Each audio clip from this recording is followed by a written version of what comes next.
Sus, badik. Luto masih badik namin. Oh, darah. Sus, sus. Uy, puro biag. Uy, gutom taon. Hab-hab. Hab-hab.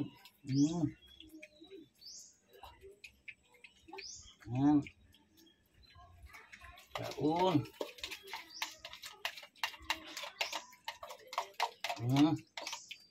Gabi, ito, jalom. Parang tayo mo niya.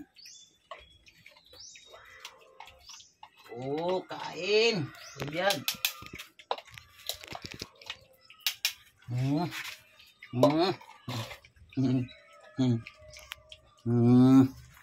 Oh, pura buyag. Ubus mo. Ubus. Damutak. Kain ka. Kasi hiniwalay ka na sa nanay mo eh. Kailangan ka nang ihiwalay sa nanay mo. Yan. Yan. Yan. Kain. Kumain ka nang kumain para lumaki. Para mapakinabangan ka namin. Sige. Ano pa lang to guys eh. Isang buwan pa lang pinanganak siya. Tapos after 1 month since birth siya kailangang ihiwalay na sa nanay. Dahil aawayan na siya ng nanay niya eh. Tapos yun nga, ang pinakain ko nito yung piglet. Yung pagkain na to may halong gatas daw yan na swak sa mga bagong biik. Sige, kumain.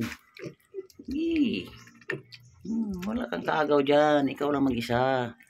Kasi yung iba mong kasamahan hindi pa dumating. Eat. Yan. Sige. Hala, hab-hab. Magmukbang ka mag-isa. Kaya mo yan. Pura buyag oh. Pura usog. Lakas ngamasin yung biik namin.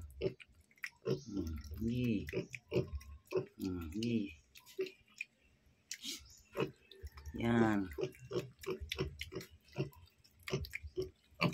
Sige, ayan pa. Nakakatihan. Sige. Lakas kumain. Usog taon. Pura buyag. Alright. Sabay din sa sa katawan niya nakakatihan, kinakagat ng lamok. Okay. Alright. Okay.